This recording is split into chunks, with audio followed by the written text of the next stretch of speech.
لگا میں سودا لینے چلا گیا تو وہ بندہ بار بار کہے حاضر جناب، میں اسے کہوں یہ چیز نکال دے، حاضر جناب یہ چیز نکال دے، میں نے آخیا تو ایڈا ویش ویش نہ جا، میں تینوں پیسے دے کے جانا ہے انشاءاللہ، تو غیر حاضر ہی چنگا ہے۔ کہنے لگا کہ نہیں میں تھوڑے کو پیسے لینا چنگا تو نہیں لگتا، میں کہا پر میں مفت لینا بھی نہیں چنگا لگتا۔ ہاں یہ آرزو کرم اور میں آپ سے کروں، یہ بھیک اس کو دیجئے جس کا خدا نہ ہو۔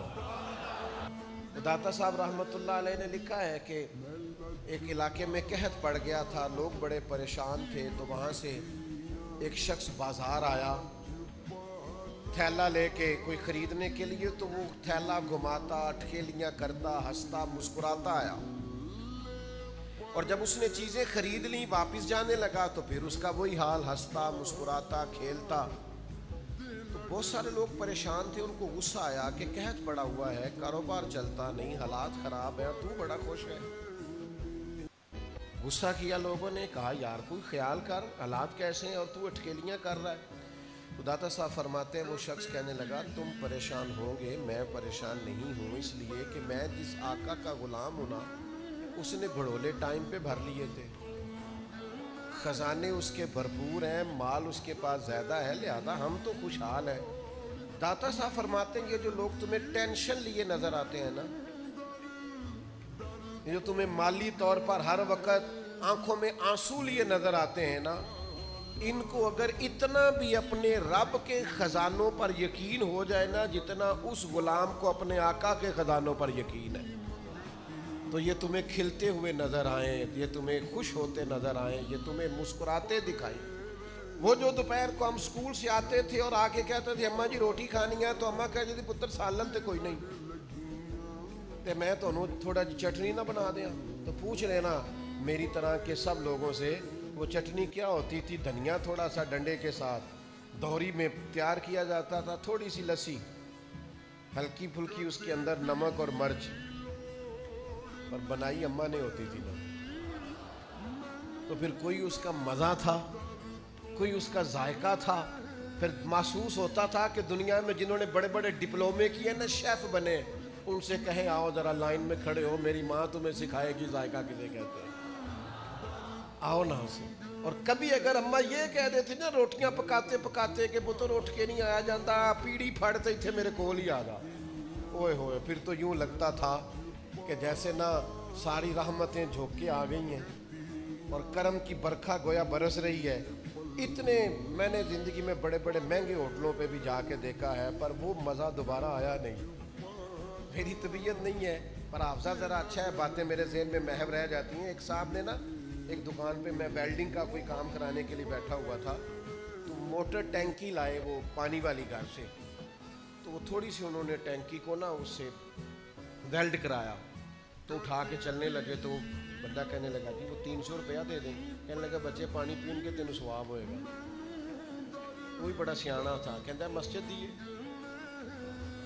نے کہا نہیں جی ہے تے کر دی، تو کہتا پھر مینوں 300 دے، میرے بچے روٹی کھان کے تینوں بھی ثواب ہوئے گا۔ عجیب فلسفہ ہے نا ثواب کا بھی ہمارا، تو میں بڑا محظوظ ہوا، ہنس ہنس کے میرا کوئی حال نہ رہا وہاں، میں نے کہا کمال ہو گئی ہے نا، ثواب کا کیا ترجمہ کیا ہوا ہے، مفت خوروں کی لمبی لسٹیں۔ یہاں ایک صاحب آئے ایک دفعہ مجھے کہنے لگے اعلان کر دے میرا، لوگ مجھے میرے ساتھ تعاون کریں، میں نے عمرے پہ جانا ہے، میں نے کہا نفل کام کے لیے چندہ مانگنا جائز ہی نہیں، اللہ نے کہا من استطاع الیہ سبیلا، جس کے پاس طاقت ہو آئے، مانگ مانگ کے آپ جائیں گے، کیوں؟ او خدا را مجھے معاف کر دینا،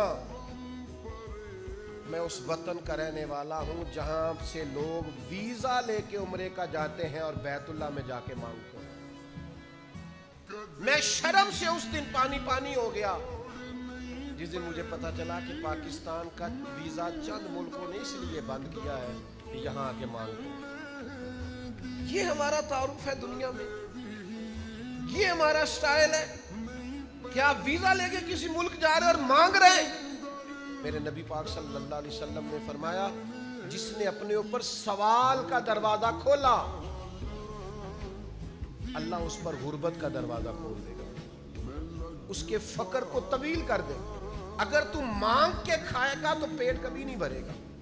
اور میرے بھائیو، توکل اللہ کی ذات پر، بھروسہ ان چیزوں سے تھوڑا اٹھ کر باہر نکلیں.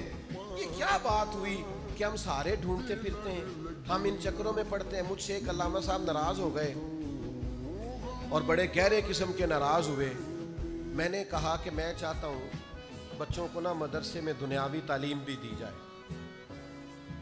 اور میری یہ خواہش ہے کہ یہ کسی ادارے میں جا کے نوکری کریں, کسی بڑے ادارے میں یا اچھی جاب پر بیٹھیں یا بزنس کریں. مسجد کا کام جو ہے نا وہ فی سبیل اللہ کریں گے, ساری زندگی چندے نہ جمع کریں. تو کہنے لگے اس طرح تو بچے توجہ نہیں کریں گے مسجدوں میں. وہ تھوڑے ناراض ہو گئے, کہنے لگے آپ ان کو اگر دنیاوی تعلیم پڑھا دیں گے تو یہ توجہ ہی نہیں کریں گے. تو میں نے کہا بس سمجھ لیں آپ, جو بندہ بے نیاز ہوتا ہے نا, جو بندہ بے نیاز ہوتا ہے پھر دولت کے پیچھے وہ نہیں بھاگتا, دولت اس کے پیچھے بھاگتی ہے. ہم چاہتے ہیں یہ بے نیاز بنے.